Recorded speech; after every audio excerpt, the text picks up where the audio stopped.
Well, everybody, hello, welcome to Geeks of the Roundtable, episode 54. Today is a special episode. It was a slow news week, so today we're covering some news. We'll talk about a few things, but the big main event of today's episode, myself, Zach Pope, will give you each our top 10 comic books of all time, and this week... Sorry, the video started playing on my phone. And this week, our movie club will have 2 movies. So you can either watch one, watch both, not watch either one. But by the end of today, myself and Zach will each recommend a comic book movie. One that we believe is underrated or underseen. Just one that will not be in our top 10 or in our honorable mentions. We have 2 honorable mentions. So we'll also want to know if you guys have your own top 10 comic book movies of all time. So let us know in the comments.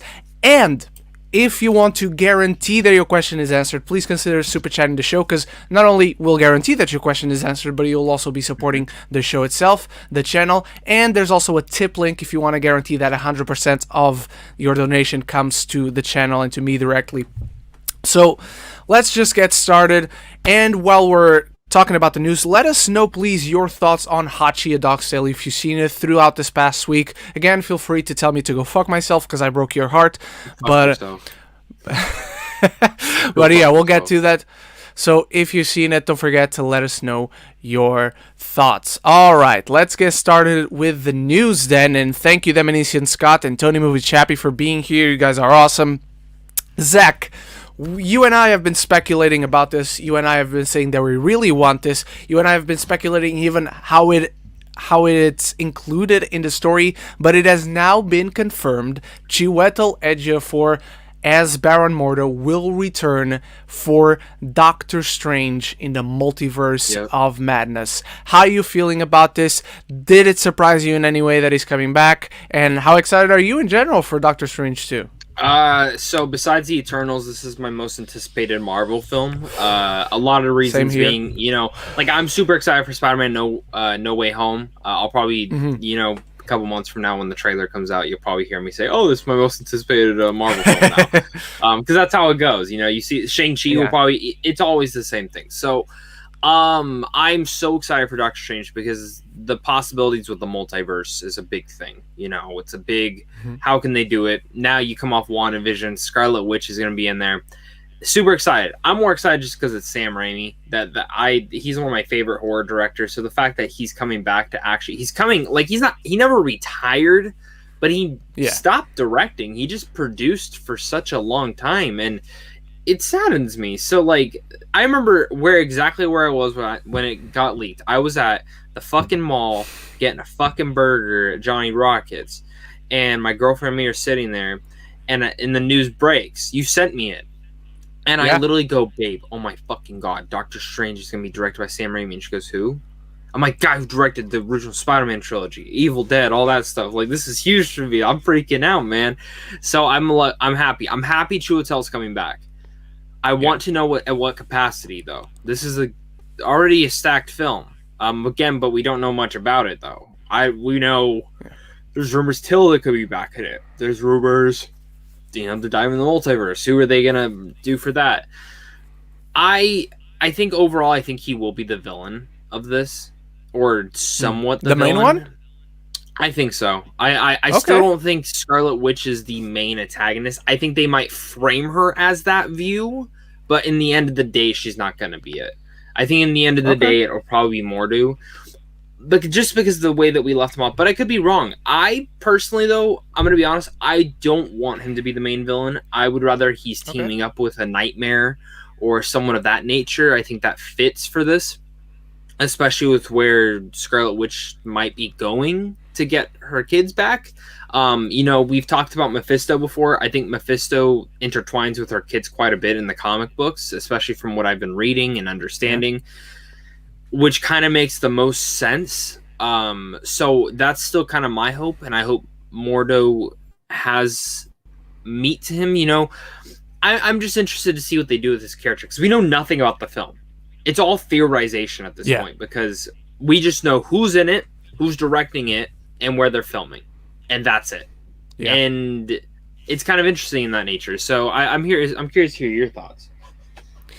Well, I was not surprised whatsoever to hear that he's coming back. I was surprised that it took this long for to get solid confirmation that he is in the film.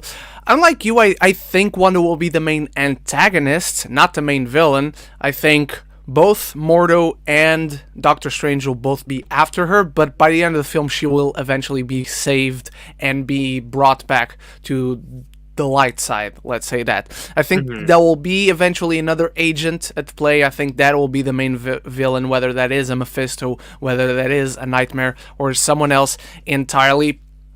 I think we'll end up with someone like Wanda, who is an antagonist in the sense that she is in opposition to the heroes, Doctor Strange's goals, but she's not evil, or at least there's a side of her that isn't, because Scarlet Witch, Wanda, two different entities according to the post-credit scene of WandaVision.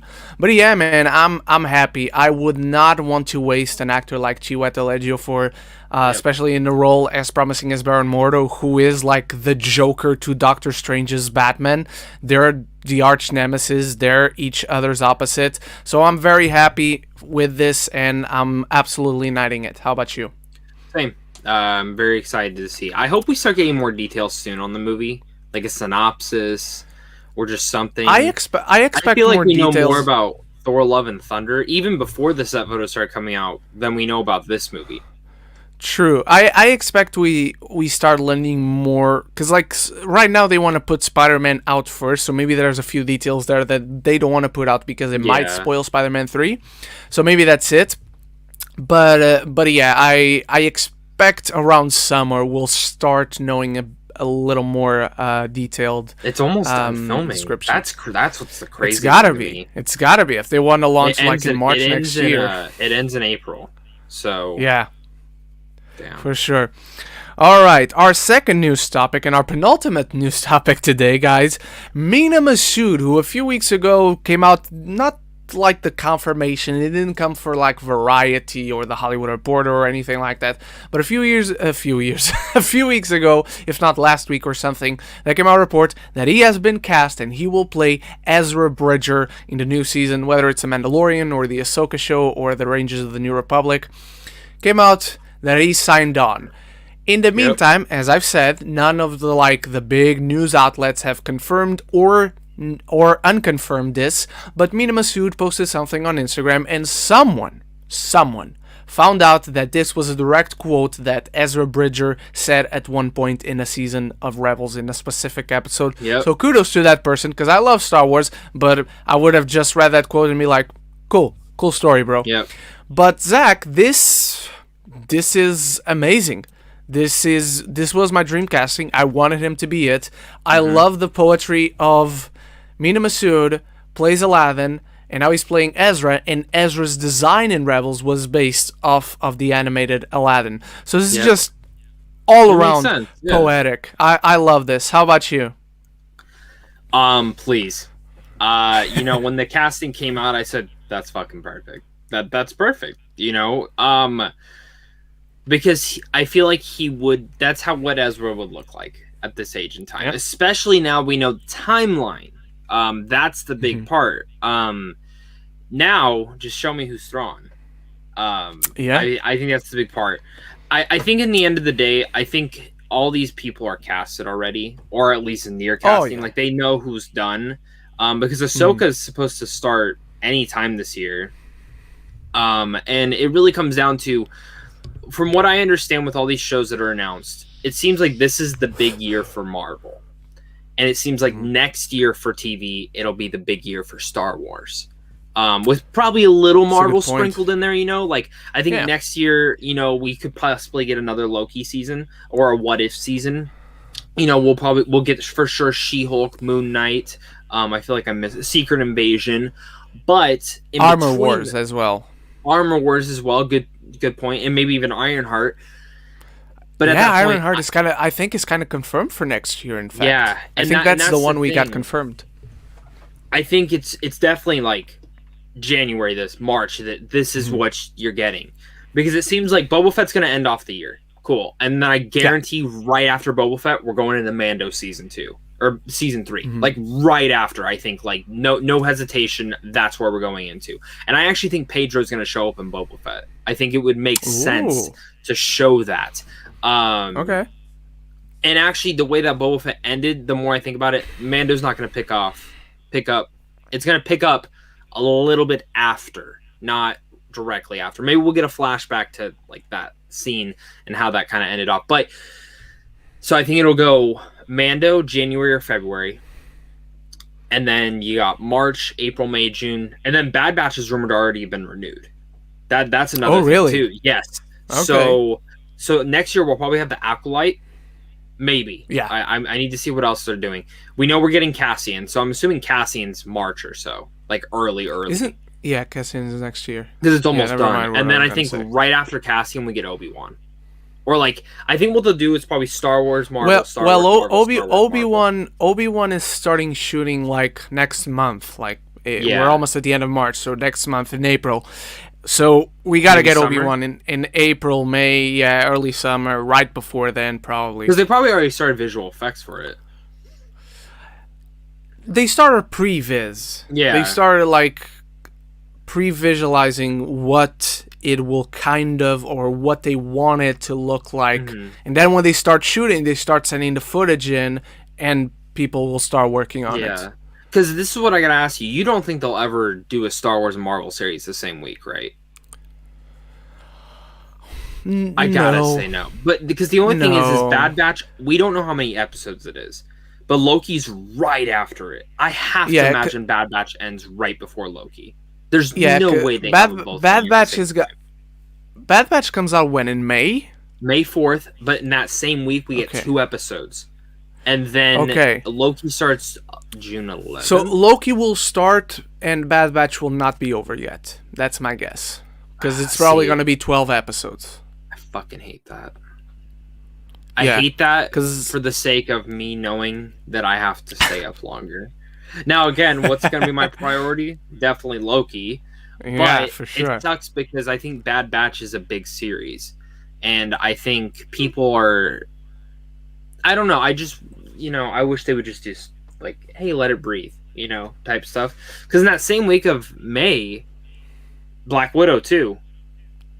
Yeah, true. It's literally 2 episodes and then Black Widow. Oh, wait. Bad Batch comes out on May 4th? Yes, and then they have a new episode May 7th, too.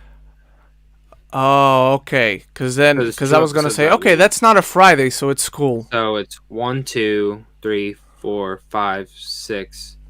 7. So unless it's only 7 to 8 episodes, which that could be a thing, we just don't know how many episodes it is. That's true. Honestly, I would prefer less. If they're doing 8, 7, I would be completely okay with that. It's weird, but that's kind of what they've been doing with a lot of these shows. Yeah, that's true. But going back to the topic at hand, I love the casting of Ezra. I cannot wait. Wherever he shows up, Ahsoka probably feels like the more fitting show, even though Ahsoka is going to cross with Mandalorian and with Rangers of the New Republic and vice versa. So cannot wait for this. I am not. If it turns out that Mena is indeed Ezra Bridger in live action, I'm super knighting this. How about you, Zach? Same. Do you think he is, or do you think he's just playing around? I think he is. I think he is too. Yeah, for sure. I think if this was something that he was just doing and the rumors hadn't come, because the rumors came from a quite credible source, to be fair, just not like Hollywood Reporter and that. Right, it's just not the big trades, but it came from someone who has broke quite a few stuff before. So I believe he is as well. Might be wrong, but I want to believe he is. Same. So not in this.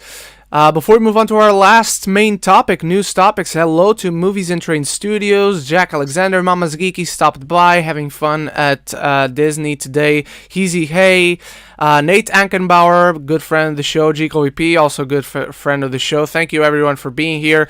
Let's go on to our final news topic, ladies and gentlemen.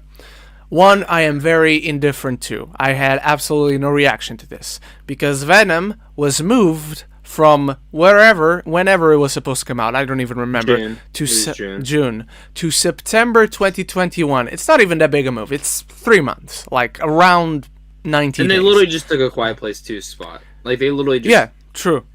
True. They saw an opportunity. They took it. So Venom moves. September was where the first one came out, and it did fucking amazing. No, October. October was in the first one.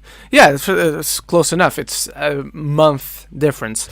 So, as I said, I had absolutely no reaction to this. I want to be excited for Venom 2, but I need to see something first. I love Andy Serkis, but I was not a fan of the first Venom. So at this point in time, I'm still very indifferent, very non-reactionary to either good news or bad news towards Venom 2. But Zach, you enjoyed the first Venom more than me. You're way more excited than I am for Venom 2. Yep. How did you feel about this move? So, I mean, I'm sad, but I got it. Who the fuck's going to put it?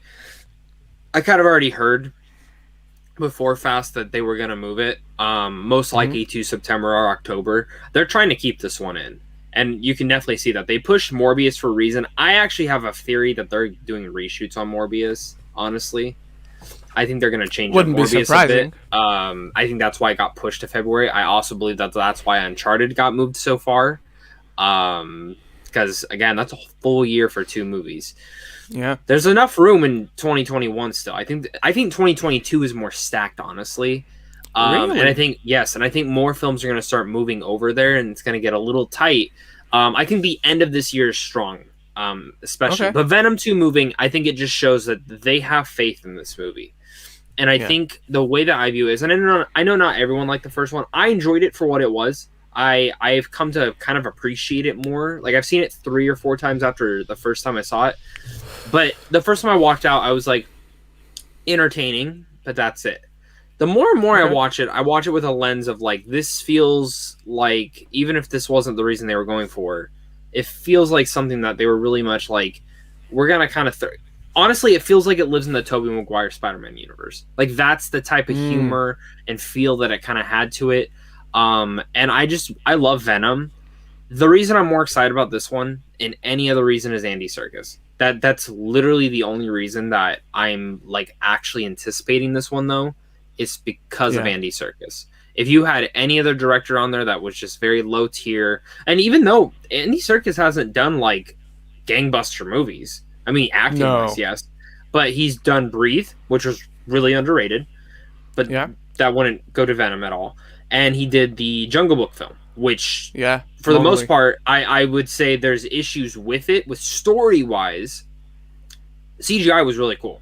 I think he did a really good job directing it. I had issues. I think there was a lot of meddling with that movie, and I feel bad for him because I feel like, they both went into production at the same time. His took a little bit longer to make. But the problem with his is it seems like Warner Brothers is like, we're just going to... they didn't like the movie. From what I understand, he didn't get to do reshoots and stuff on that movie. So whatever we got is what we got. So this is kind of going to be his first big foray into it, and I trust him. I'm going to look up who's writing the script, though. I really feel like a script that's true. I don't remember who's writing Venom 2, to be honest. Because at this point, like, I come to a point where, like, the director can only do so much. Yeah, Let's true. see. It's only one person. It's only one. Okay, that's good. Uh-oh.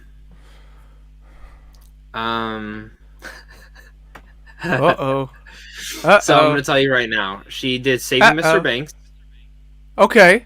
Good. The next one was 50 Shades of Grey. Oh, is it Christina It's Kelly Marcel. Next one's Venom. So she did the first one. Ooh. Oof. But she has a film coming out in May called Cruella. And I think that's going to be what sets us. You know what? Now I'm afraid with Cruella. I am too, but again, I trust Greg. There's also like 40 I fucking... trust Greg too, man, but... Okay, but here's the thing. She only did the story. She didn't do the screenplay. The other screenplays were by Dana Fox, who also hasn't done that great of stuff, and Tony McNamara, who... Oh! Wow. He did The Favorite. Ooh, nice. Oh, okay. And he did The Great, that Hulu show. Oh, I haven't seen it, but I know what it is. Yeah, with Elle Fanning, the better Fanning. All right. But you never know. Let me go see if anyone else was on the first Venom film, or if it was just her. I think that it can't just be her on the first Venom film. It might have been. Oh no. Oh shit, no. There's like 6 people. That explains it. There's 6 screenwriters. There's 6 screenwriters. They just. But anyways, yeah. But anyway, Zach, what's your verdict on the move for Venom? Do you think September is a better release date? Honestly, whether it should yeah. have moved or not? Honestly, yeah. I don't think it would have made a lot of good money in summer. To be honest with you, against Fast and Furious. No. Yeah, it wouldn't have survived. I will send this one away. I have no reason to send it to the dungeon. I have absolutely no reason to knight it. So this one, again, it's something I'm completely indifferent to. So I really, really don't care. How about you, Zach? I'm gonna knight it. I'll just knight it. Why not? I like the move. All right.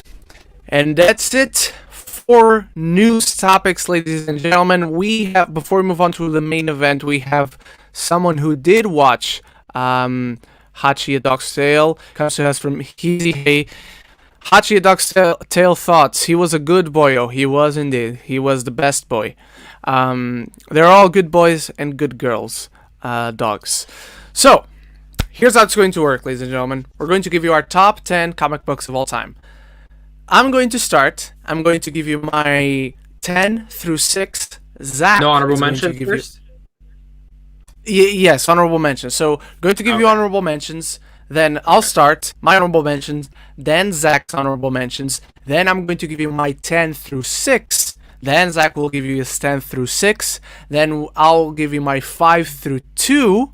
And then Zach will give you a 5 through 2. And then the number 1 for each. All right, Zach. I know you told me 2 honorable mentions, but after doing my list, I have 3. Didn't go too overboard. We don't need to expand on our honorable mentions. Mm-hmm. Just mentioning these movies, I think, is important. My first honorable mention: Spider-Man 2. For the longest time, it was very well in mine. I bet in Zach's, in a lot of people's top 10 comic book movies of all time, deservingly so. The very fact we got a Spider-Man movie, the first one in the first place, was amazing, and then Spider-Man 2 tops it and still features one of the greatest action sequences in any comic book movie. The other one is another sequel, X2, X-Men United. For the longest time as well, considered by a lot of people, myself included, the best X-Men movie. And my third honorable mention, the actual best X-Men movie, X-Men Days of Future Past. I love this movie. I love time travel. I love what it does, putting together the cast of the original trilogy and the First Class franchise. So I love both these movies. Zach, before I start with my top 10, why don't you give us your honorable mentions? Okay, so I gotta be honest. I need to rewatch Days of Future Past because everyone fucking says and puts it in their list. It's not in mine at all. Okay. One of my honorable mentions is Spider-Man 2 as well. It didn't make my list. I wanted it to, but that's one I need to rewatch. Haven't done it in a while. Now, are our honorable mentions the movies of the week, or can that be something separate? Because I have a separate one from my honorable What do you mean? Like, we're talking about like the movie we want them to watch this week. Is it one of our honorable mentions, or it can be, but leave it to the end. Don't tell us right now if you want people to watch this week. So I'm not going to say it then, because it would be one of my honorable mentions. My other one would be Watchmen, the Ultimate Edition. I love Watchmen. I adore. I think Zack Snyder did a really good job bringing that comic to life. And my last one is X-Men First Class. Okay, great movie. Yeah. All right, let's start with the top 10. From 10 through 6, my number 10 is the original MCU movie, Iron Man. Iron Man started this universe. It did an amazing job, and it still holds up so magnificently well. My number 9 is one of the movies that you guys know I credit for making me want to be a film director, and that is Batman Begins. Ooh, nice. Reinvigorated Batman for the wide audience, gave it a magnificent rebirth, and started what many people consider one of the greatest trilogies of all time. My number 8, Spider-Man Into the Spider-Verse. A phenomenal film with a lot of fantastic themes, compelling characters, a lot of fun. Cannot wait for the sequel. This is weird because I do consider Spider-Man 2 to be the best Spider-Man movie, but I feel Spider-Man Into the Spider-Verse is the more important, and in the long run for a lot of people will remain the more iconic and the most inventive. So that's why I had to put it in this list. My number 7, Avengers Infinity War. Love this movie to no end. It's actually on my top 5 MCU movies. What else is there to say? It's Avengers Infinity War. And my number 6, Logan. Now, I know I said X-Men Days of Future Past is the best X-Men movie. That's because I count the Wolverine movies as something separate. Mm-hmm. But if you want to count Logan as an X-Men movie, yes, Logan is obviously the best X-Men film. It was the comic book movie that first broke the mold and got nominated for one of the big categories, that being adapted screenplay.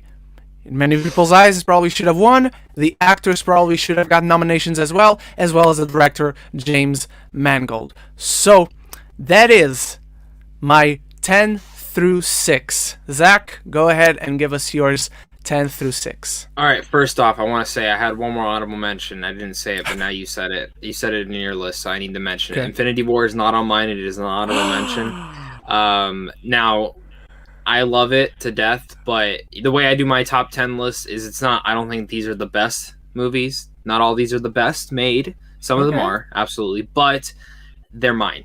These are the ones that if you told me I can only watch 10 comic book films for the rest of my life, these are the 10 I'm going to watch. So, my number 10 is Hellboy to the Golden Army. I grew up with Hellboy, and I really enjoy the first one. Like, I really enjoy the first Hellboy film. And the second one is everything I could want and more. It seems like Del Toro was just given the gates, said, do whatever you want, and I wish the film made more money. I think it's really underrated. I would have loved to have seen his third film because he's described it. He's done, like, outlines and scripts and all that stuff. And then we got that shitty version that I don't blame Neil Marshall for. I don't blame David Harbour for. That was literally a studio version. If we're talking release someone's cut, release the Neil Marshall cut, you know? Yeah. But yeah, number 10's Hellboy to the Golden Army. I think it's action-packed, awesome, great mythology. My number 9, Black Panther. Black Panther absolutely took me by storm. It was one of the first big press screenings I ever got to go to, but it was one that I'll always remember. And it's a film that I continuously go back to. I love the vibe. I love Ryan Coogler's directing in it. I love the characters, the world building. And as someone who, I did not grow up with Black Panther as a character. I liked him in the Avenger team-up comics that I would read, but never, like, loved him. I love Black Panther now. He's one of my favorite comic book heroes of all time, and this movie made me, like, dive back into him in more ways than I could ever imagine, and I didn't know how cool Wakanda was until then, and the movie for me is still a game changer for culture and for history. I think it's awesome. My number 8 is Guardians of the Galaxy Volume 1. Now, I get it. This is like one of my number 1 Marvel films, but I've mixed around this list the last couple of days, especially after rewatching a lot of these movies. Guardians is probably my favorite MCU film. It flips back and forth between one other movie, but it's one that I love how they build up the team. I've always grown up with the Guardians of the Galaxy. I love the soundtrack. I love James Gunn directing, and I just think it's a ton of fun. Like, you can't not have a big smile on your face while watching it. My number 7 is Zack Snyder's Justice League. I have watched this film 3 fucking times since I've gotten Screener and gotten to do this. I love it. I cannot explain and express enough how much I love Zack Snyder's Justice League. I know there are tiny issues about it that, you know, even though I say it's perfection to me, there are tiny things I would change. Like, if you had to do a theatrical run, I know exactly which scenes I would cut. I know exactly which scenes don't need to be in there. But God, does that film hit emotion? Does it hit everything I wanted it to be and more? Every person has a moment to stand out. And the Superman moments in here are some of the most iconic ever. I mean, just ever. I love it. I was thoroughly blown away by this movie, Ren. Like, I cannot stop thinking about it. I feel so bad for the Falcon and the Winter Soldier because it came out. I think Marvel was like, we'll be fine. We'll be fine. We'll be able to share. It really much proves you can't share the spotlight. And it sucks to say that, but I'm seeing no one talk about Falcon and the Winter Soldier. I'm seeing more people talk about Zack Snyder's Justice League, which makes me really happy because Zack deserves it. And my number 6. We're doing our number 6 too, right? Yeah. Yeah. My number 6 is The Dark Knight. I think The Dark Knight is phenomenal. Honestly, for me, my number 6 kind of all the Dark Knights put together because I look at it as just one giant epic film. Batman Begins, Dark Knight, Dark Knight Returns, or Rises. It's hard for me to decide which one to put in there, but I decided to put The Dark Knight and just say, I love it. All right. Now let's go with our 5 through 2. My number 5 is Captain America Civil War. This is still the MCU's best script ever written to date, without any shadow of doubt in my mind. I love this movie. I love how it elevates the characters that we knew, how it makes characters that we are meeting in this very movie important. I love that it brought Spider-Man into the MCU. The fight scenes are spectacular. The drama is compelling. It's meaningful. It gives the story weight, and it just works brilliantly. And it probably has their most underrated villain, which thankfully is now making a comeback in Falcon and Winter Soldier. But does he even need a comeback? He's so good. Yes, he needs a comeback, Zach. I want more of him, and I want to see the mask. No, I do too. Dude, I remember at Comic-Con when they were doing the whole presentation, and then he broke through, and he goes, "I'm coming for you guys." And then he it cut, and he's pulling down the mask, and everyone fucking lost it. Yeah. All right. My number 4. It's going to be the controversial pick, but you guys know I love this movie. I fucking adore this movie, and I know it's unpopular, but Man of Steel. Man of Steel is the thing. Not even the movie, but the thing in general that made me a Superman fan. I love this movie to no end. It finally grounded Superman, gave him humanity, gave him a story that I gave a shit about.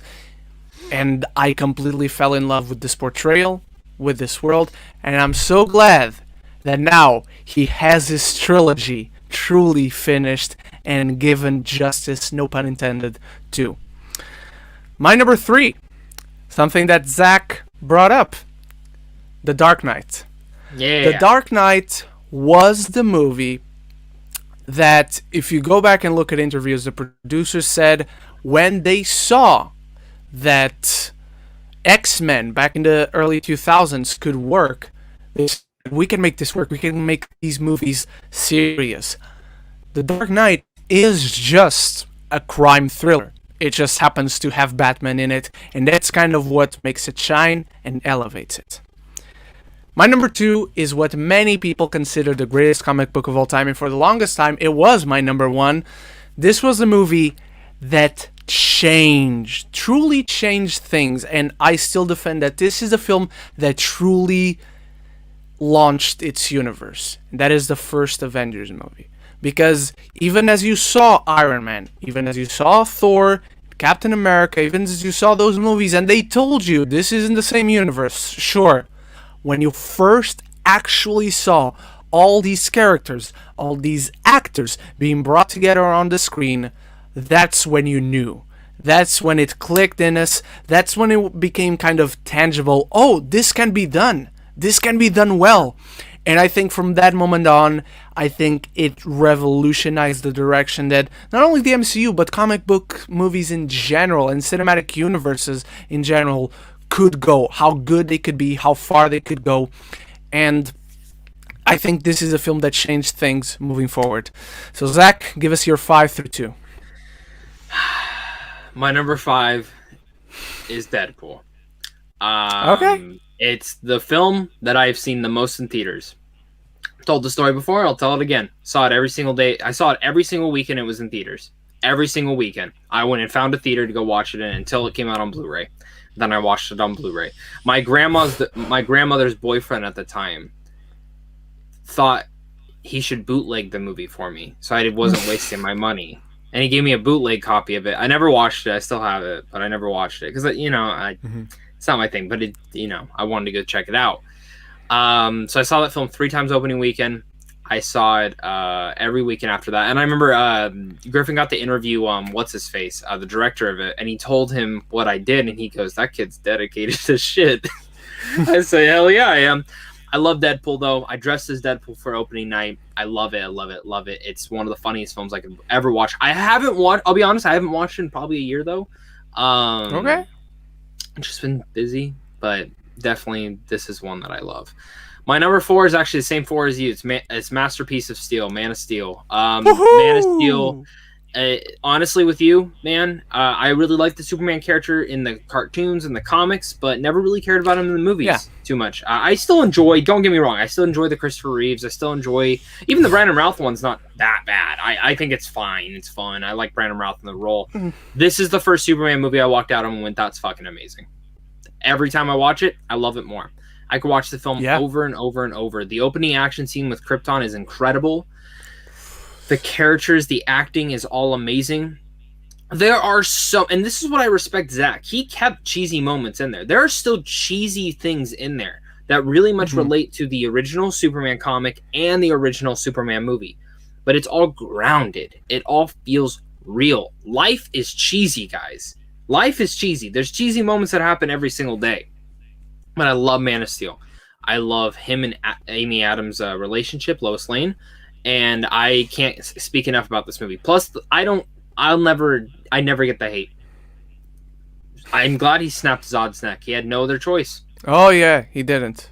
And the other thing is, when he destroys the city, I mean, he's not really Superman yet. He's an alien being. He's been Superman for a day at that point. Yes. 1 day. And you know what? I never get this.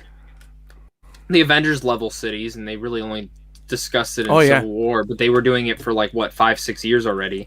I just never got the point of that. Yes, they literally destroyed a city, but what else was he supposed to do with Zod? Take him into space, fight him up there? He didn't know what to do. He didn't know what would work. So there you go. My number 3, Avengers Endgame. It's the highest one on here for a reason, and it's because it's Avengers Endgame. This was the pinnacle, the peak of everything from Avengers that completely just came together in every single way. I have issues with this movie. I have little bits of pacing issues, but it's hard for me. Every time I think about moving this film down lower, I just remind myself, I'm like, Zach, remember the ending? And I'm like, yeah, I remember the ending. The last hour of this movie, I pull my pants down, it slaps out on the desk, and I just sit there in love. I just goosebumps, shivers. It's a movie that's an absolutely experience. You think about the theater going, how people were screaming in the theater. It's truly one of the best movies I've ever seen on that type of level. Again, I have issues with some of the pacing, but it's hard for me to go against this movie. It's so fucking good. It's so satisfying. I think that's the biggest thing. It's satisfying. My number 2 and 1 switch out a lot. Depending on the day, depending on where I'm at. I don't know where I'm at right now. So I'm actually, because my list I have right now, I'm going to switch them just because of how I feel. So my number 2 is Logan. Earlier today, or last night when I did this list, it was my number 1. And if you still look on my letterbox, it is my number 1 still. I probably just won't change it because I'm lazy. But my number 2 I'm going to go with is Logan. I do think that this is the single-handedly best-made comic book film. I will argue it till I'm blue in the face. I think it's the best-made comic book film. If people talk about The Dark Knight, this is better than that. I think Logan blew it away in every single department. I think Hugh Jackman. This is the first one I actually said this should have been nominated for every Oscar and should have won. Performance-wise, Patrick Stewart should have won. Hugh Jackman should have been nominated. Argument for Daphne Keane. Honestly, the amount of emotion she has to really just resonate in just her facial motions is pretty great for a little actor. But when it looks at everything, it's the score, it's the direction, and it's the fucking action sequences. Dude, when he shoots the thing in and he's running through the forest at the very end, because I just watched this a couple of weeks ago. He's just Berserker rage, dude. Oh my god! And then that opening scene when he's like, "What's this little girl have?" And she's fighting, and he's watching her, and then the things come out of her feet and just perfection. And I know a lot of people are pretty mad that, or pretty like disappointed that what's his face, the guy's what's the director's name? James Mangold. James Mangold doing the next Indiana Jones.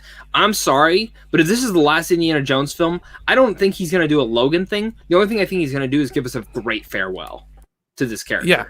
So I'm all for that. So Same. You know what, Logan, second best one ever. All right, number one. To nobody's surprise, my number one is Avengers Endgame. No movie ever gave me the euphoria and the range of emotions, like extreme emotions, one following the other, that this film did. It's cathartic, it's a character-focused drama, which I think is what divides people in whatever they prefer between Infinity War and Endgame. If you prefer a more direct, action-pound film, Infinity War is your thing. If you prefer the more slow, methodic, and then with an ultimate payoff that is just as good as any action sequence in Infinity War, that's Endgame. To me, it's Endgame, which allowed us time with these characters to look back on the journey we had been with them, and it's the ultimate payoff to every single bit of emotion we've invested in this entire universe. It's not only my number one comic book movie of all time, I have no shame in admitting it's my number one movie of all time. Zach, what's your number one? My number one, Spider-Man Into the Spider-Verse. Okay. Again, I go back and forth on 1 and 2. I've mentioned that Spider-Man is my favorite superhero of all time. Right next to Batman. Now, I will say, when Robert Pattinson's Batman comes out, I mean, that's where my expectations are. It takes my number one spot. All right. No one will be more disappointed with me. No one will be more disappointed in that movie if that movie sucks. If it's good or great, like, I'm gonna go walk in and have my expectations checked at the door. But if it sucks, I'll probably break everything. I will probably take this headset, wrap it around my neck, and throw it out the window with a brick. Jesus Christ. Like, my window's right here. So, but my number one is Spider-Man Into the Spider-Verse right now. I love it. I think it's a perfect film. It's one that I literally put on in the background when I'm doing anything, just to watch. The animation blew me away, and it's a film that I had zero expectations for. I talked shit about. I said this movie's gonna be just poor. It's not gonna be great. Sure, the animation looks amazing, and I'm really happy they're doing Miles Morales, but Jesus Christ, I sat in that theater, and I remember in the first 10 minutes I said, God damn it, I'm gonna love it. And it sucks because the last 4 fucking years, my favorite film of the year has been animation. And I don't mean to do it on purpose, but that's just what it turns out to be. I know you don't love Toy Story 4, but again, Toy Story 4 is my number one. It had to be. I don't love the ending. Soul, though. Soul was my favorite movie. And then whatever came the year before that was, again, another animated film. It just blows me away how every single time. But Spider-Man, I think, it's resonated into my top 10 of all time, I think. I can't express enough how I love this film so much and how it all works. Like, I don't have one issue with the movie. Maybe Kingpin, but they do a lot of cool depth with him, too. I just can't get enough of it. So that is my number one of all time.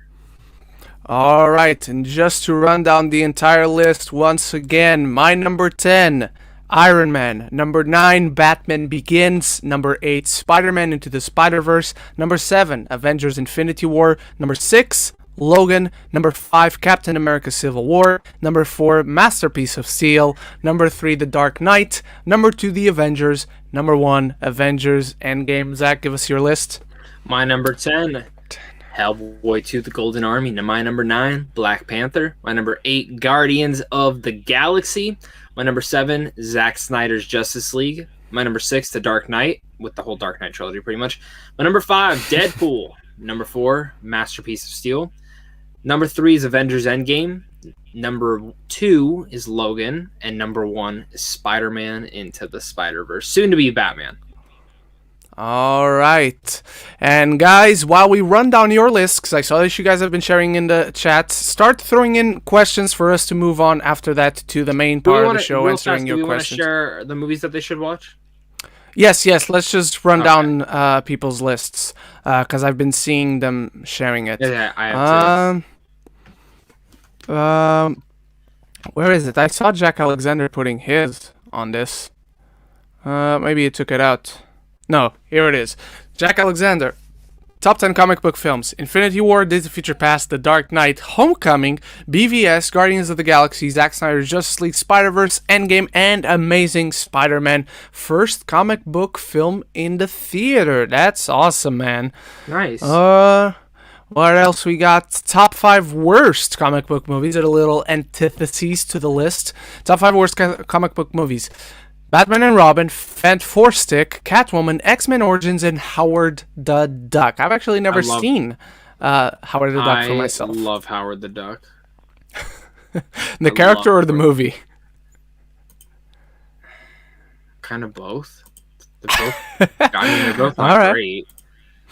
Movies and Train Studios. My top 10. Spider-Man Into Spider-Verse, Logan, Sam Raimi's Spider-Man, Guardians 1, Iron Man, Batman Begins, Endgame, Thor Ragnarok, and Deadpool. Infinity War is an honorable mention. Dominican Scott, top 10. Superman 2, X-Men Dark Phoenix, Infinity War, Endgame, Into the Spider-Verse, Logan, BVS Ultimate Cut, Man of Steel, Zack Snyder's Justice League, and Captain America Civil War. Jacoby P, his top 10. Spider-Man 2 at number 1, Avengers Infinity War and Endgame tied, The Dark Knight, Logan, Spider-Verse, Deadpool, Scott Pilgrim vs. the World, Guardians Volume 2, nice. I like seeing the love for that movie. Kick-Ass and V for Vendetta. Eric Thorpe. I have not seen that in fucking You've years. Never seen... Oh, okay. No, you haven't seen it in a while. Okay. The Dark Knight, Eric Thorpe. Number 1, The Dark Knight. The Dark Knight Rises. Batman Begins. I also love seeing love for the The Dark Knight Rises. Infinity War, Endgame, Days of Future Past, Civil War, Joker, Man of Steel, and Iron Man. Easy, hey, I think mine would be Spider-Verse, Infinity War, Dark Knight, Guardians of the Galaxy, Scott Pilgrim, Batman Under the Red Hood, Persepolis, never seen that one. Didn't even know it was based on a comic book until now. Logan, Kingsman, love seeing that making it into someone's list, and Homecoming. Got anything else? Honorable mentions from Dominican Scott, Spider-Man, Raimi Spider-Man Trilogy, X-Men 2, X-Men United, Days of Future Past, Rogue Cut, Captain America Winter Soldier, Batman 89, Joker, Batman Begins, Blade, and The Avengers. And hot takes for nerds, our good friend Chandler. 1, Infinity War and Endgame tied. 2, Logan, The Dark Knight, Deadpool, Donner Cut Superman 2, Spider-Man, The Winter Soldier, Donner Superman, The Mask, Joker, or Wonder Woman at number 10. I would put Wonder Woman instead of Joker. Yeah. And we got one more list. Here it is. Claire Callahan, The Dark Knight, Avengers Infinity War, Spider-Man 2, Spider-Man Into the Spider-Verse, Zack Snyder's Justice League, Guardians of the Galaxy, Avengers Endgame, Batman Begins, Man of Steel, and Civil War. All right. Thank you, everybody, for sharing your lists. And Zach, tell us what's your recommendation for this week's movie club. Kick-Ass. I think okay. The most underrated comic book film. I love it.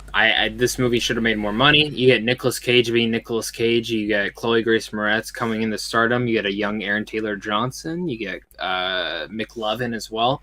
It's a movie that literally, Ren, I can sit there and I just love it. I think it's so stylized. Plus, it's one of Matthew Vaughn's first movies. So it's always one that anytime someone asks me for an underrated one, I always say that one. I'm actually going to go with a movie that someone mentioned in their top 10, and that is Batman Under the Red Hood. That film is incredible. Great. It is my favorite Batman animated film. We were more like counting theatrical releases and whatnot. Nevertheless, that film is brilliant. I love the voice work. I love how it looks. I always wish we would have gotten a sequel, whether they based it off the comic books or just did something original after that. That movie is fan-fucking-tastic. I have a question so for you. good on Easy Hey. What's a comic that's not a superhero movie, or not a superhero, that you would love to see made into a movie? I don't know, because I read comics that are just the superhero stuff. Okay. So I can't even pretend that I know my stuff. I know there's a lot of comics that aren't like the superhero stuff. Okay. But I don't read those, to be honest. Like not that I don't want to, but I give priority to more. Yeah. Unless you don't want to count the Power Rangers as superheroes. Count. I don't count them. Count? Yeah. So you don't count them? So they're not superheroes? No, I don't count them as superheroes. Okay, hang on then. I count them as Earth's defenders. All right. So read this. Power Rangers, Soul of the Dragon, it basically follows the guy who has been the Green Ranger, the White Ranger, the Red Zeo Ranger, the Red Turbo Ranger, and the what?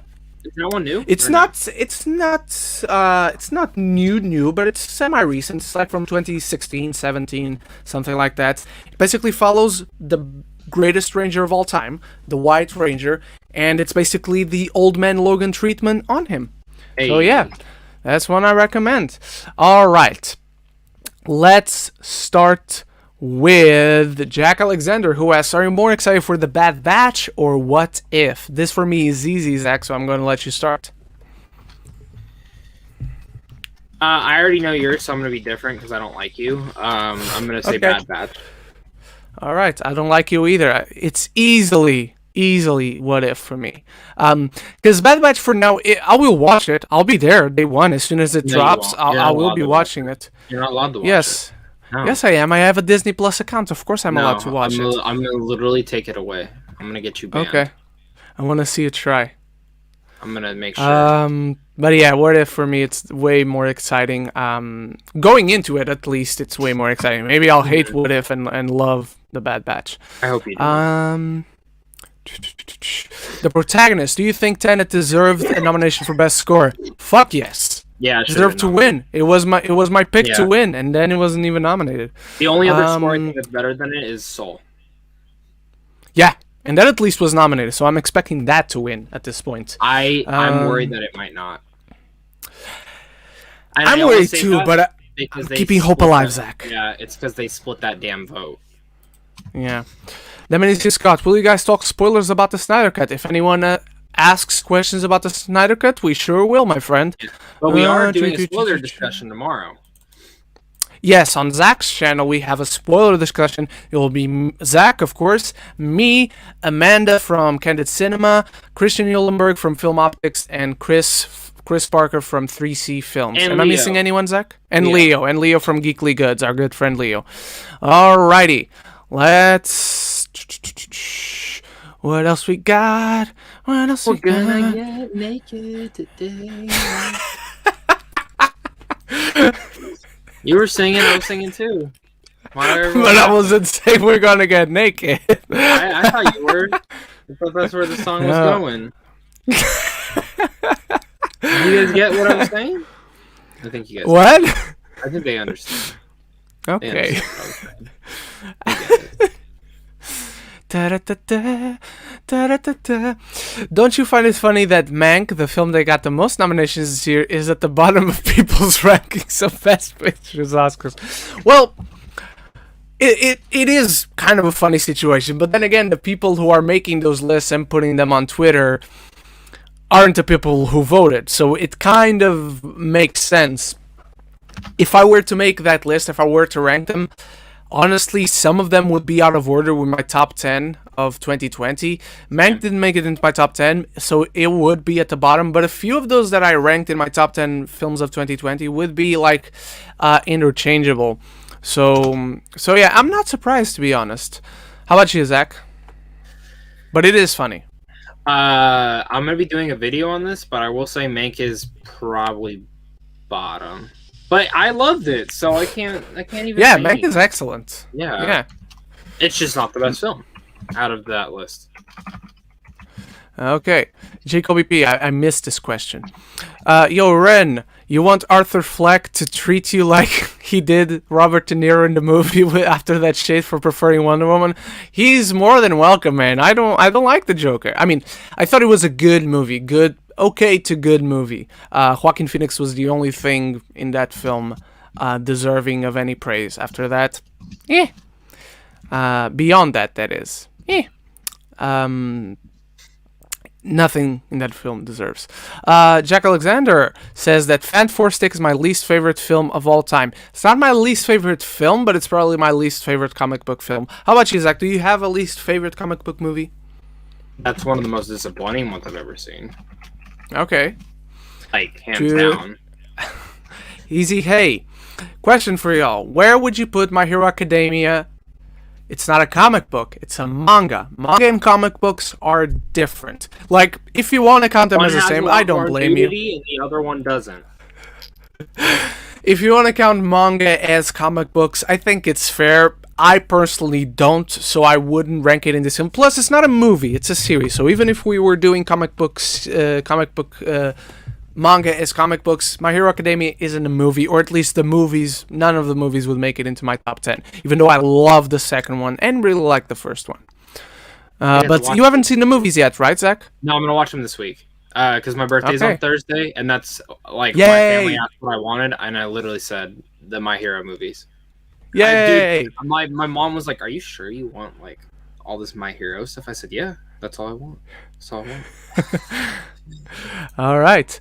GGOP, I saw Zack Snyder's Justice League yesterday, and coming from someone who didn't like Snyder's previous films, I surprisingly liked it. I do have some flaws with it, but it was better than I expected. Yeah, the film certainly has flaws. I really liked it. I think it's his second best out of the DCU movies he did.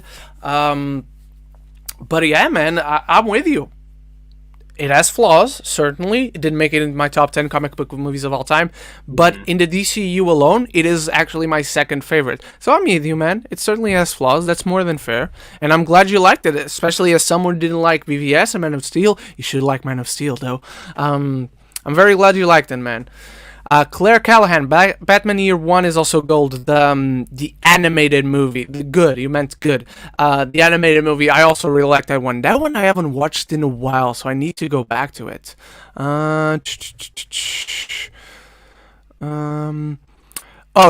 meant it as a hypothetical. I mean, but that's the thing. Since I don't count manga as comic books, it's hard to say, but it is in my top 5 anime of all time, if that counts for something. That's for sure.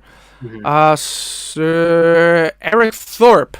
Why so invested in Robert Pattinson's Batman already? Because it looks fucking amazing, dude. Look at that trailer. It's so fucking good. Just touch me already. Dude, I can't. It literally looks incredible. Yeah, I agree. If you are not excited for that movie, you can kindly fuck off. Just kidding. If you're not excited, you're not excited. That's fine. It's whatever. All right. I won't hate you. Not yet. Newt asks, what is something from the Whedon cut that you would put in the Snyder cut? I thought about this. I have something. For example, Aquaman getting sentimental because of the lasso. That was good, actually. Probably that one didn't fit into the scene. Did you know though? They weren't all in the same room during that scene when they filmed that. I didn't know, but not surprised. It's not like I thought about it. It's not like I wonder if they were all in the same room. Well, what would you keep from the Whedon cut, from Justice League? So the one thing I thought about is someone said that they wish, because they feel like Superman kind of worked together a little bit more when he shows up in the Whedon cut. So I think I would have kept him talking a little bit more, not with just a little bit. Like there's certain small dialogue moments. That's really it. That's it. I liked much more when Superman showed up in the Snyder cut. You know what? No. I wouldn't keep this. I mean, I would like to see the scene with Aquaman, but the scene I would actually want to put in is that scene when Batman is taking his suit off and Wonder Woman is taking care of him. There's a small scene in the Snyder cut teasing their relationship, but in the Whedon cut, there's that one scene after the fight with Superman, and he's all fucked up. I really like that scene. So yeah, and maybe there's other stuff that I'm not remembering. are you guys going to order Zack Snyder's Justice League toy line? Zach, I'm gonna let you go first because you actually ordered something. I was gonna order the McFarlane ones, but then fuck me, I'm sitting there and I'm like, they announced the Hot Toys, and I'm like, God damn it, I've never bought a fucking Hot Toy. But you get two, you get Batman and Superman, and I'm like, this could be the last time I ever see these two in these roles, you know. And I'm like, fuck me, I'm gonna do it. So that's it. I told myself though, I'm only allowed to buy the movie, maybe artwork, but I'm not allowed to buy any other toys from the set because I don't need to. So I want to get something. I still don't know what it is. I'm certainly not getting the Hot Toy, unfortunately. I just can't afford it. Hey guys, plus I'm sending him super chat so he can buy it. Yeah. I wish. Or just literally subscribe and send it to your friends to subscribe, because if I have the sub numbers, I will have the view numbers and the money will come in. So yeah. Newt says Zach is gonna freak out with the third act of the second My Hero Academia movie. He is. He totally is. Heezy, hey, if you could campaign Zack Snyder Justice League, if you were trying to win the... If you could... So you're asking if we would, I assume, campaign the Snyder Cut to try and win the Oscars. I would not. How about you, Zach? All right.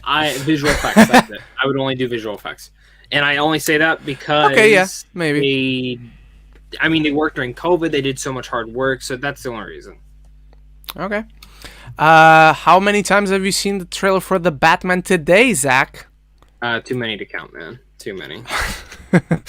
Newt, for Zach, do you already have a favorite My Hero Academia character? It goes back and forth. It's probably Deku, just because he's so relatable.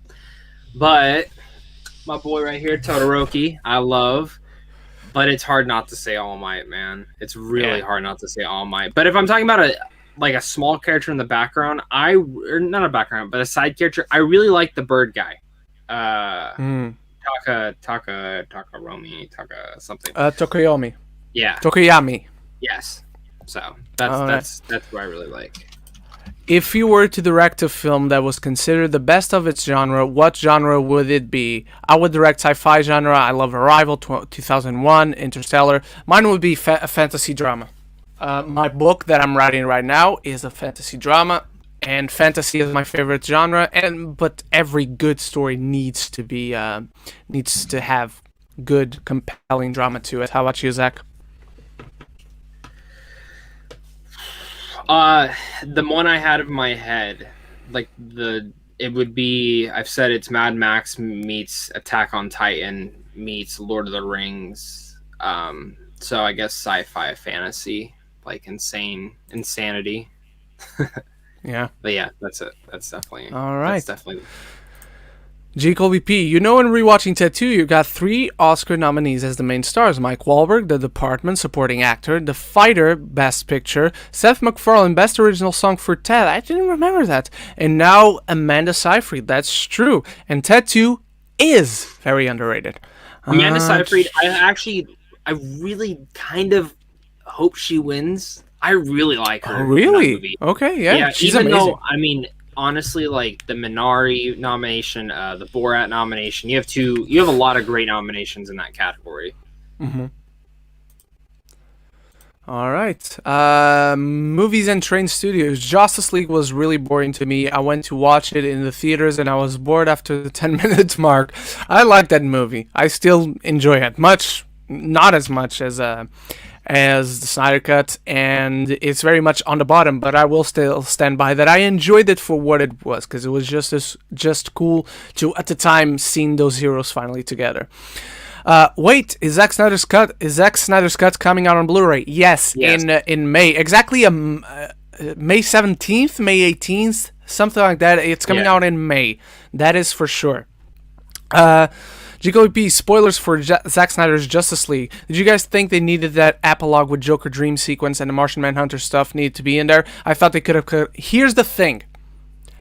that scene in isolation is the scene itself is really well done. It's very interesting, and in isolation it would have worked wonders. I think the way it's framed and inserted into the film, I talked about this in my spoiler-free review, just couldn't say specifically what I was talking about, but talked about this in my spoiler-free review. Not that I have a spoiler review on my channel, but I think the way it was framed as like this random dream, with Bruce Wayne was having in a nap in the afternoon. I did not like that. I did not like that at all. It felt weird, and it felt like it took the weight off. If it was an actual premonition, I would have liked it much more. The Martian Manhunter stuff, however, I liked it, because pretending we were going to have a Justice League 2, I think that's the correct way. Hey, here's the closing of this story that we just saw, and here's how we're propelling and opening the doors to a Justice League 2. So the Martian Manhunter stuff, I liked. The Nightmare sequence itself, I love the sequence. I think it's really interesting. I definitely want to see whatever that movie was going to be. I just don't like the framing and how it's inserted into this one movie. How about you, Zach? So I actually think the movie should have ended when Superman opens his shirt. I think that's actually... That would have been a good ending, yeah. Yeah, that's where I think it should have ended. But I get it. You know, Zach, this might be his last thing in the DC. This also might be the last time we see any of these characters. So why not just throw it all out there? So I agree with you, Ren. The placement's weird. I also believe they should not have shown it in the trailer. I think the trailers actually showed way too much. I think it showed way too much Darkseid, too much of this. Yeah. So doing that and talking about it into nature, I think that scene would have fit better in the middle of the movie. Like if you would have had him wake up from a dream and stuff. But again, you got to work with the footage you have. That was the only scene they could reshoot. And they didn't even reshoot the one of him waking up. I saw some people saying, "Oh, the one of him waking up they reshot." No, that was not a reshoot. They had already filmed that. That original scene was supposed to be Green Lantern. And to be honest with you, I actually thought they were going to do it, because Zach had confirmed that he already talked about what the end, like his end credit scene would have been, which was Ben Affleck waking up in a Green Lantern showing up, which would have been Jon Stewart. And he talked about how he filmed it, but it never said if there was a Green Lantern or anything. But instead they just CGI'd Martian Manhunter in, which worked. I like that whole thing. So I like the scene. I think the scene is fantastic. I wish we would have gotten a little bit more of the Nightmareverse. But yeah, it's good. Solid good little thingy. All right. Heezy, hey, has Zach seen Hawks yet? No, because I believe Hawks comes only like halfway through season 4, and he's still not done with season 3. So there's that. GKVP, also they made Steppenwolf from one of the worst villains in a comic book movie ever to an actual compelling and interesting villain. I couldn't agree more. I said exactly that in my review. Jorge, can you do? My dad watched a bit of Justice League, and not the full thing, because he's gonna watch do all of them. But he was just like popped in while I was watching it. He goes, "This guy looks more badass than Thanos." So, okay. I disagree, Papa Pope. Are you gonna make your parents watch it? I know your dad. I'll have my father watch it, but only when I go back to Portugal back in the summer. Can you do this for TV shows? I want to see Zach Pope's list. Oh, you don't want to see mine? Okay, we won't do it then. Don't you have a video on your channel? I think he's talking about superhero movies or superhero shows. Oh, for superhero shows, yeah, maybe one day when the time is right. But you don't want to see my list, so probably not on this show. I don't have enough. I mean, Daredevil. All right. I mean, Jack Alexander asks, "What would you want a Nice Guys sequel to be?" Zach, do you have any ideas? I never thought about this. I would love for them to investigate what happened to Sam Raimi's Spider-Man 4. Okay. That's it. That's it. You guys asked, and that's what I'll say. Gico VP. Also, do you guys feel Seyfried's nomination makes the Academy hypocritical? Rand putting aside your hatred with Uncut Gems when they say they didn't nominate Sandler because of his track. Also, Rand, yes, S. MacFarlane was nominated for Best Original Song for Everybody Needs a Best Friend for the first Ted, but he lost to Adele, rightfully so. I'm not sure what. Oh, hang on. I put on the wrong 2-2. Also, do you guys feel Cypher's nominations from the Academy is hypocritical, Ren, putting aside your hatred with Uncut Gems? When they say they did nominate Sandler because of his track record, I'm looking at a nomination, I'm like, I mean, her track record is that great either. I like her, but she's made some bad movies. It just kind of makes them full of shit. I'm gonna be honest, off the top of my head, Colby, I don't remember like Amanda Seyfried's top record. I know she's made some bad movies. Like she was just in well, actually, she wasn't in Mamma Mia 2, to be honest.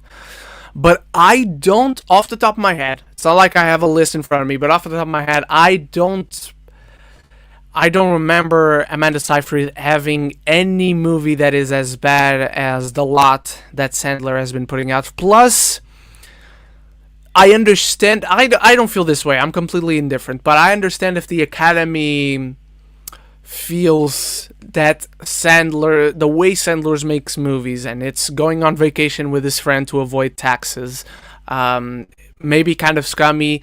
Nevertheless, if that is the case, if they're being that hypocritical, they shouldn't care about that. They should nominate what they feel are the best performances or not. I personally, even with hatred aside, I never felt like Sandler gave one of the top 5 performances of that year.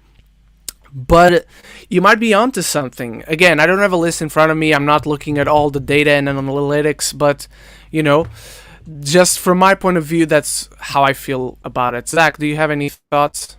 I'm looking up something real fast. I want to see, was he nominated for a Golden Globe for Uncut? Ooh, no idea. I don't care about the Golden Globes. Neither do I, but I think that's a big... No, he was not. So, okay. I'll be honest, it was kind of a long shot that he was going to get nominated for Uncut Gems from the start, and that has nothing to do with it. When it comes down to these nominations, people need to remember it's all about marketing. Marketing. Honestly, you know what film should have been nominated over Uncut Gems, and it didn't? And I love Uncut Gems. You guys know this. I love it. I think that film should have been nominated. But the movie that should have been The Farewell. And The Farewell got 0 nominations. Awkwafina didn't get nominated. The director didn't get nominated. Lulu Wang. No script. No nothing. That film should have been nominated for everything. And that's even putting away my bias that I love that film. That should have been nominated. Yeah. But it wasn't. So, you know, it all comes down to marketing. You know, being in the society I am, I do get some of those for-year considerations. And I'll be honest. A24... You know what film they pushed really hard this year? Minari. What's Minari doing? Minari's nominated for Best Actor, Best Supporting Actress, everything pretty much. Uncut Gems, they didn't push that hard. Same thing with Farewell, they didn't push that hard. I don't even think they had an A24 film last year in the lineup. I'll look it up. I don't remember either. But all right. Claire Callahan, how would you rank the 6 leaguers in Zack Snyder's Justice League? So number 1, Superman. Number 3, Batman. Number 2, Cyborg. Number 4... Wait, hang on. Let me start over. Number 1, Superman. Number 2, Batman. Number 3, Cyborg. Number 4, Wonder Woman. Number 2, Aquaman. And number 6... Jesus Christ. I know what you're saying. The last one's Aquaman. I'm sorry, guys. So, Superman, Batman, Cyborg, Wonder Woman, Aquaman, and Flash. That's my exact rating. That's my exact ranking. Is this a question? No. Did Zach have a pick for non-hero comic he wanted to be a movie? East of West comes to mind for me.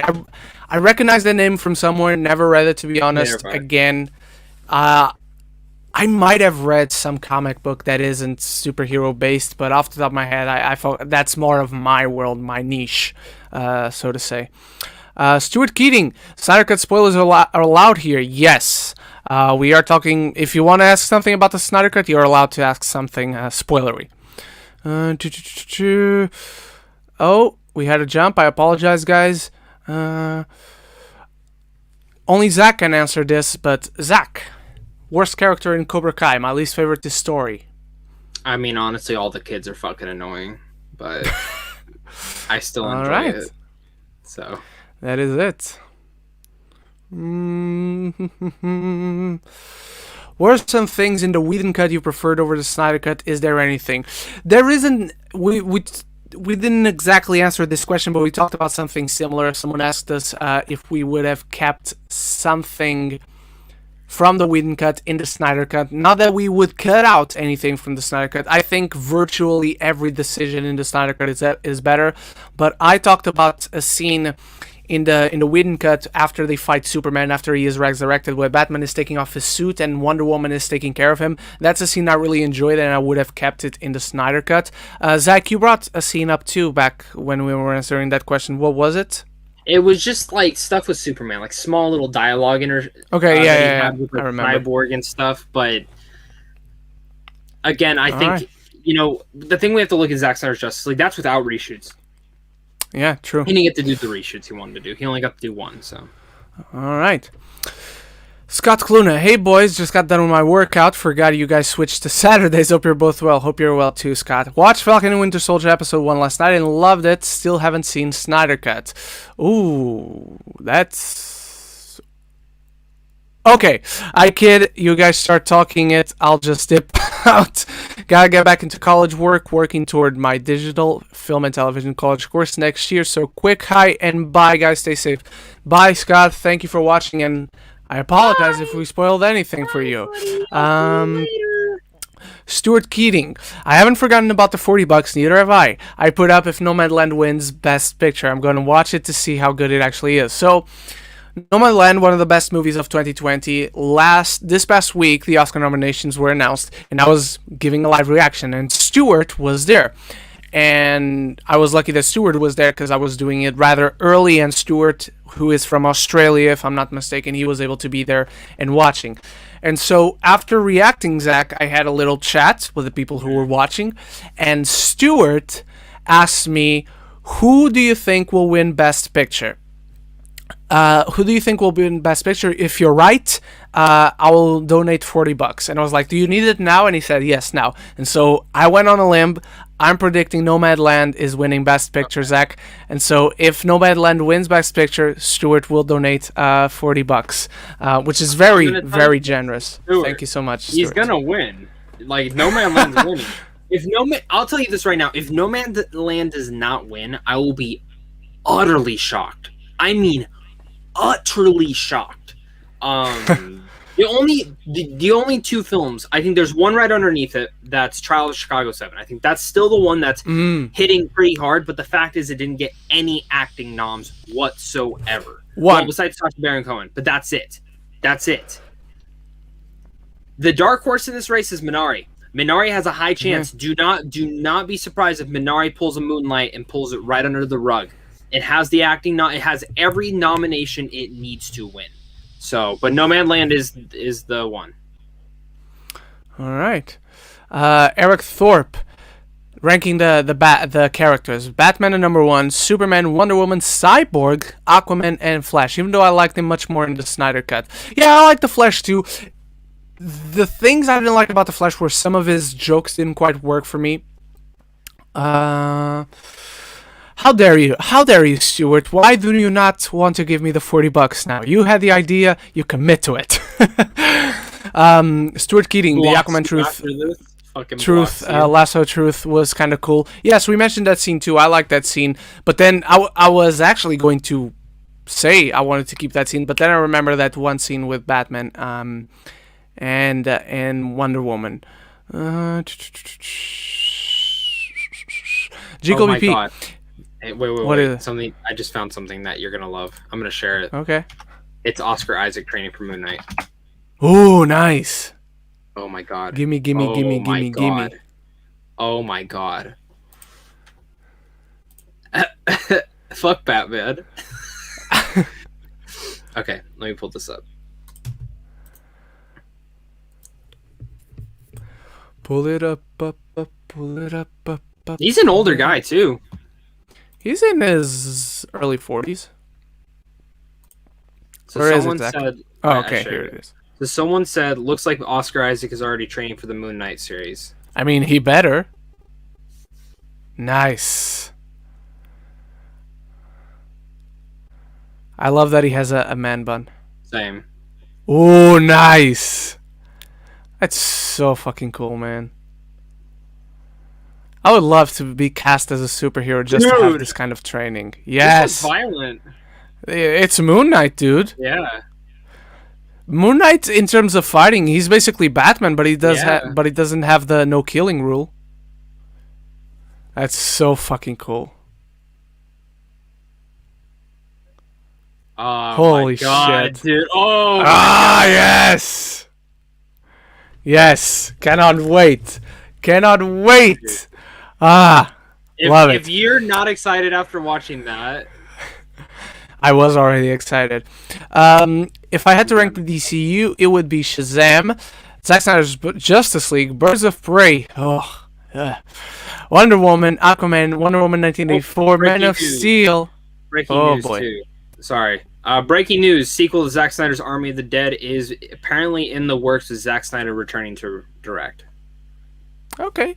Need to see the actual Army of the Dead before getting excited. But Justice League, BVS, both versions, which doesn't change that much. And Suicide Squad. Very different from mine, not gonna lie.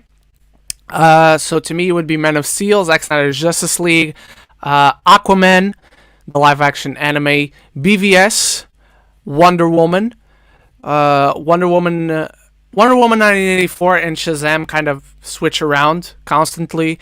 Then Justice League, then Birds of Prey, and then Suicide Squad for me. Suicide Squad is bottom of the barrel. Awful.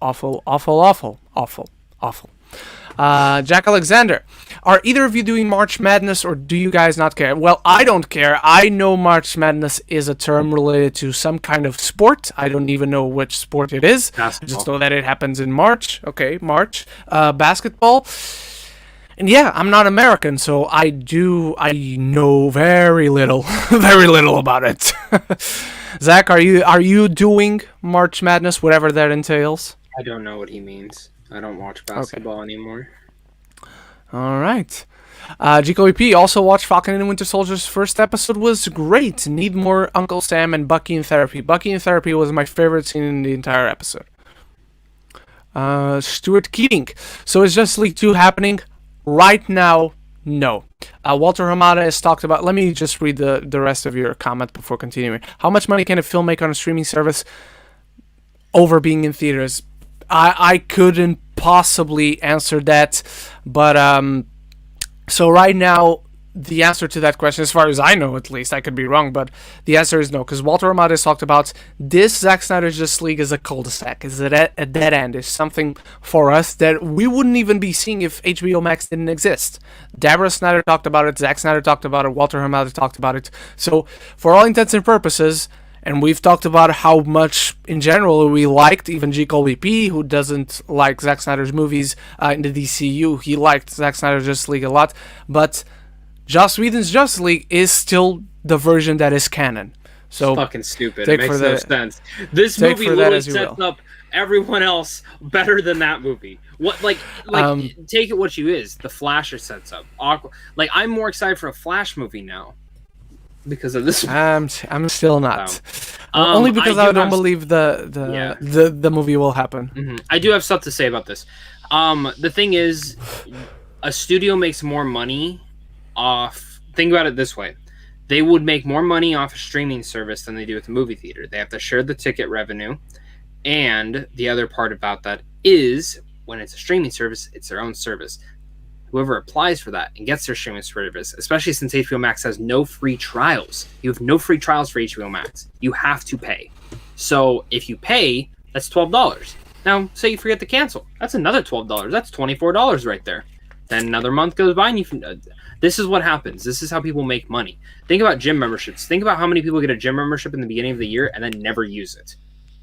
It's the same thing as a streaming service. Honestly, I have HBO Max. My family...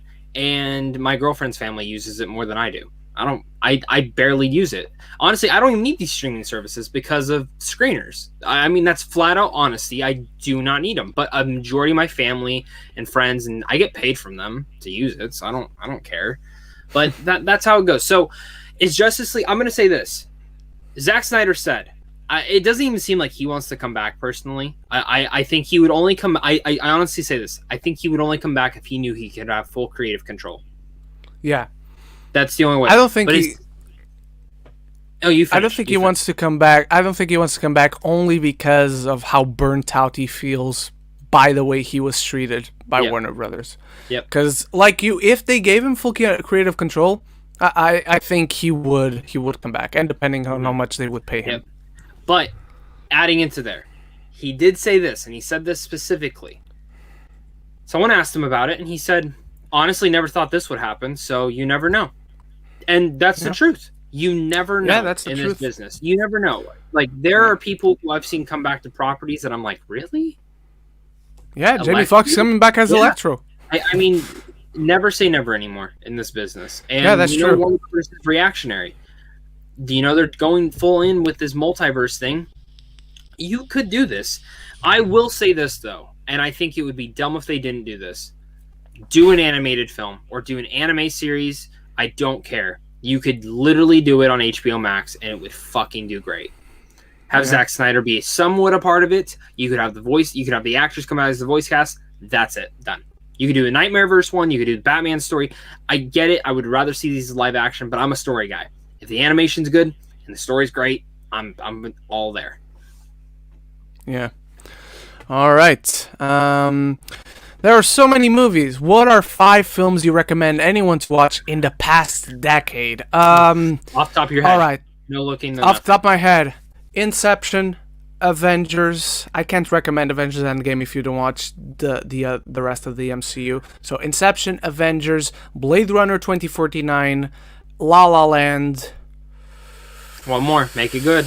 Man of Steel. Okay. All right. Parasite, The Farewell. Wait, no. Parasite. Jesus, Spider-Man and the Spider-Verse. I'm so pissed because Arrival. My God.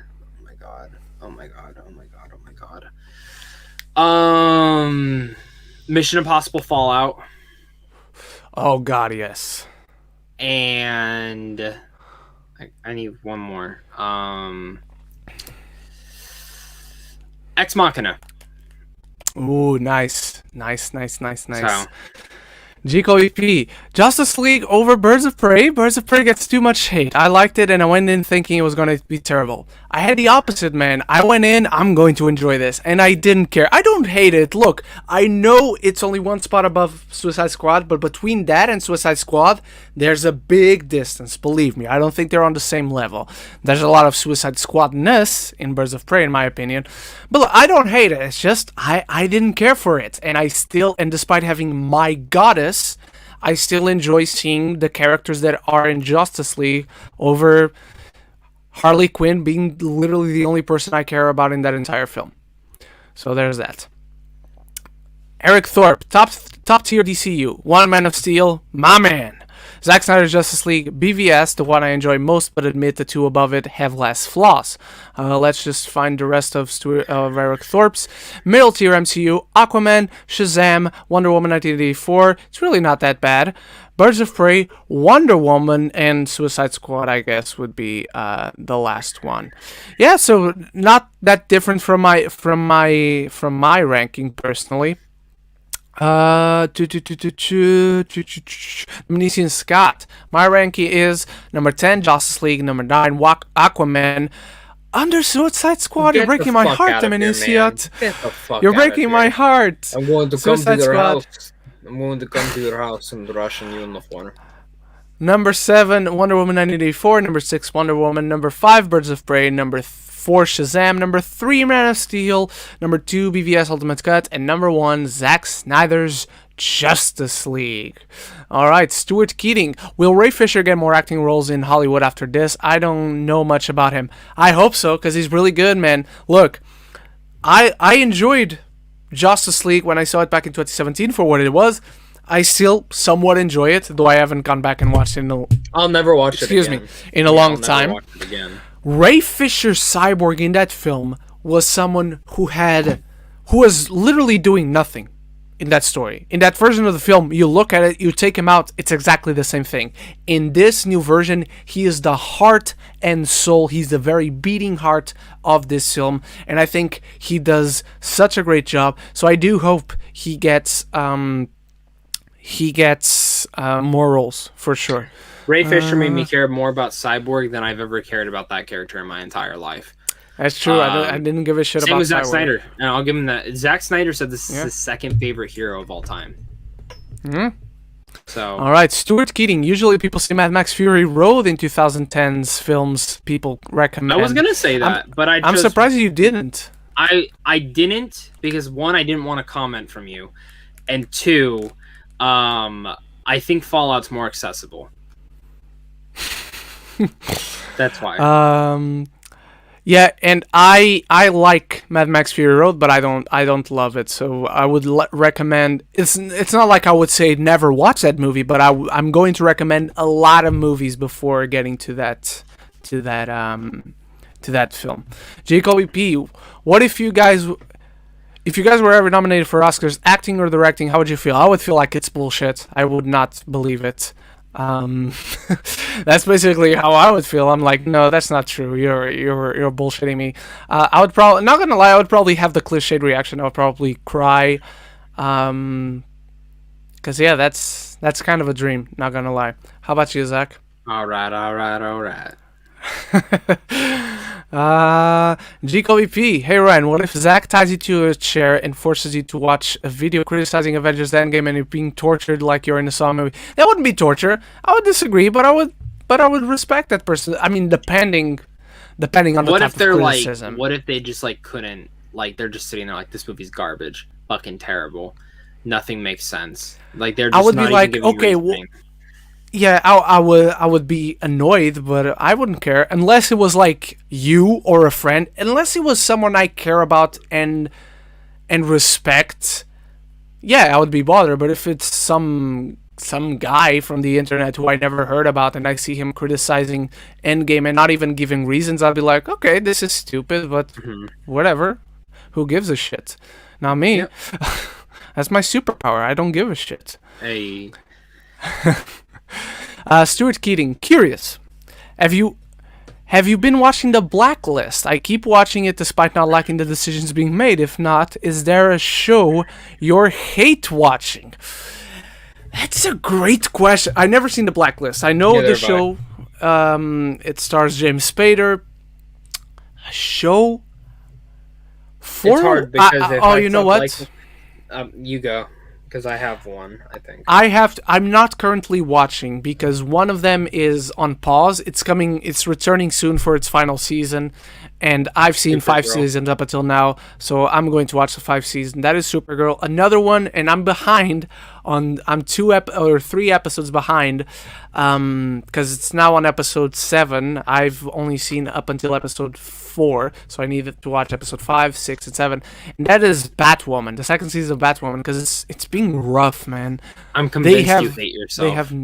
They have no direction, man. I have hate watched a few shows in my life. Not that I know all of them off the top of my head, but yeah, I feel you, Stuart. It's tough out there to be a TV show fan. How about you, Zach? Have you ever watched hate watched the show, or are you hate watched? Let me say this: show? There's been seasons of a show that I literally hate every single decision they've done.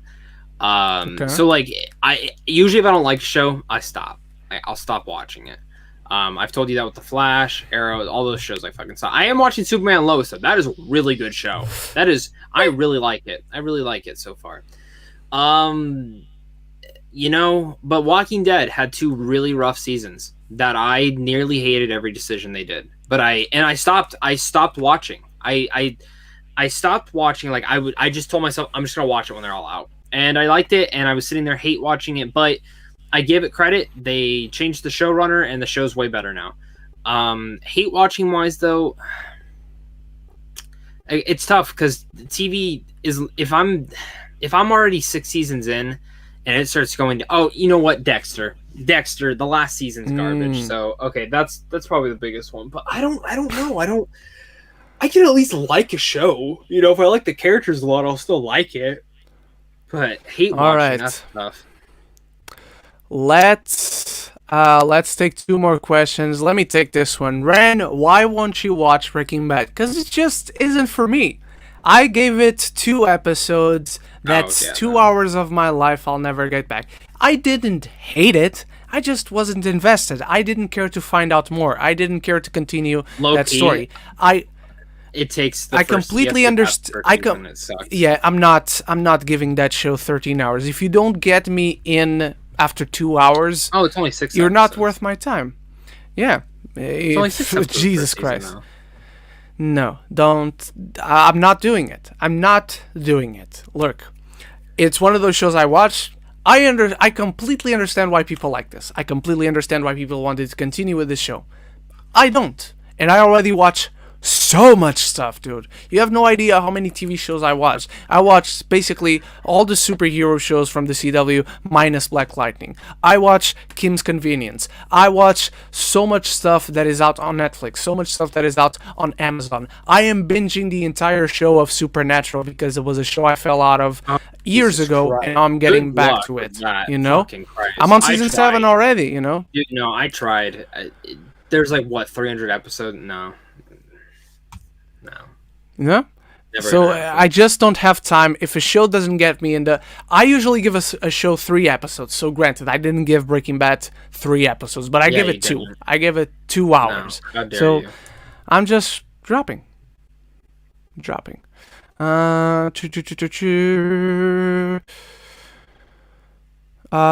else we got?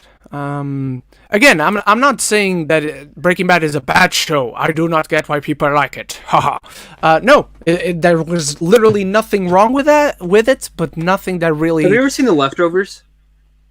No, but it's one I'm curious to check out. So let me tell you this: if you watch The Leftovers, just please promise me you'll try and get to season 2. I don't like season 1. But dude, if I don't care for it, I won't give it. I'll give rough. it. Season 1's rough. I give a show 3 episodes and that's it. Damn. Let's take a last question. Just watch the second season. Last question. What else we got? Okay, let's take this one. Worst season of a show you liked? For me, it comes to mind season 8 of That 70s Show. Another show I never watched, but granted, that one I didn't even give a shot to. Worst season of a show you liked? You know what? I'm going with the worst seasons of shows I love. Batman, Jesus. Arrow and Flash season 4 of each. Awful. Those are both the seasons that killed it for me, and I'll never go back because of that. You need to go back. No. You need to go back. They literally killed it with that. You could even see the views went down. I know the views are still pretty good for them, but I mean, yeah, that's kind of what killed it for me. For me, it's like I just said, The Walking Dead season 7 or 8. Terrible. Terrible pacing. Terrible. The Negan storyline, Negan's whole arc within the Saviors should have been 1 season or a season and a half. That's why, like, with The Walking Dead, they just did the Whisperers, and it was the perfect amount. It was literally the perfect amount of episodes for how long they had to explore them, and that was it. They gave enough character depth, they gave all that, and done. Now they're moved on to the next thing, and they have like 24 episodes, so they have 1 more big season and like 3 episodes left this season, then they're done. And then they have a bunch of spin-offs that I probably won't care about, but still. All right. Quickly answering one more question. What's a big budget film with terrible sound design? I don't know how big the budget is, but Uncut Gems is unbearable when it comes to the sound. So that is it for Geeks of the Roundtable episode 54. Zach? Is that because of what I just said about Uncut Gems? Do you know what this means? Yes. Good. Is this the same thing in Europe and Portugal? Yeah, I think it's the same thing everywhere.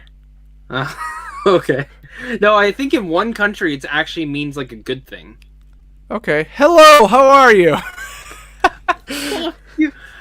Hello, everybody. Good morning. Fuck you. All right, everyone, from Stuart to Demonition to Eric Thorpe, Gico EP, and anyone who might still be watching, thank you for joining us so much. Don't forget, tomorrow I will be over on Zach's channel to talk about Zack Snyder's Justice League, an entire show dedicated to it, along with some other fantastic content creators. Zach, once more, thank you for joining me. What do you have coming up during this week? I don't know. This week's weird. There's nothing really. There's really nothing. I am watching The Irregulars right now. That's coming out this upcoming week. Yeah, maybe Godzilla vs. Kong. They decide to be like, hey, we're gonna do a screener. I don't know. I've kind of lost. I don't really want to see it on my TV. I want to watch it in theaters. Yes. I know it's. I really wish. I don't have a choice. I know. How about what you should do? Make Bruna go buy a giant projector, and you're gonna put it out. Buy a giant projector for me, woman. Isn't she your assistant? Yes, she is. Tell her to sell her roller skates. All right, everyone. Thank you for joining us once more. You're the best. All of Zach's links are in the description. All of my links are in the description. And stay tuned to my Instagram and Twitter, because when we close out, I'm actually heading out of the house to go and see the Captain America Shield on the London Eye, celebrating the premiere of the Falcon and the Winter Soldier. Yeah, sure. Catch the next flight. All right, I'll be right there. But all right, everyone, stay safe. Have a great weekend. Thank you so much for being here. So until the next one, love each other and love the movies.